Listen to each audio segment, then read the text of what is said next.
আসসালামু আলাইকুম। শ্বাসকষ্টের স্বল্পতা, মাথা ঘোরা, মাথা ব্যথা, হাত পা ঠান্ডা হয়ে যাওয়া, ফ্যাকাশে চামড়া, বুক ব্যথা ইত্যাদি হচ্ছে অ্যানিমিয়ার সাধারণ সিমটমসগুলো।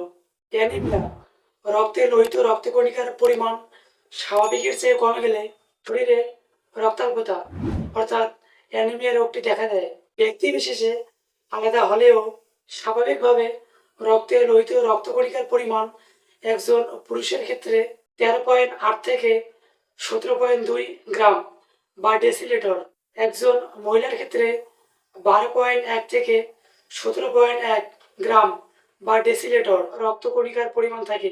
এই রোগটি আয়রন, ফলিক অ্যাসিড, ভিটামিন 12 সমৃদ্ধ খাবারের অতিরিক্ত অভাবের কারণে দেখা দেয়। অ্যানিমিয়া রোগে আক্রান্ত হলে আয়রন সমৃদ্ধ খাবার একটু বেশি পরিমাণে খেতে হবে। তার ভিতর রয়েছে গাঢ় সবুজ পাতাযুক্ত শাকসবজি, যেমন পালং শাক, বাদামি চাল, মটরশুঁটি, বাদাম, মাংস ইত্যাদি আয়রন সমৃদ্ধ খাবার বেশি পরিমাণে খেতে হবে। এর পাশাপাশি বাজারে ফার্মেসিতে বিভিন্ন আয়রন সিরাপ পাওয়া যায়।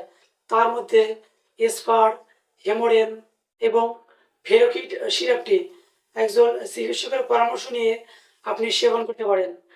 আশা করি রক্তাল্পতা অর্থাৎ অ্যানিমিয়া রোগটির সাধারণ সিমটমসগুলো আপনি জানতে পেরেছেন। ধন্যবাদ।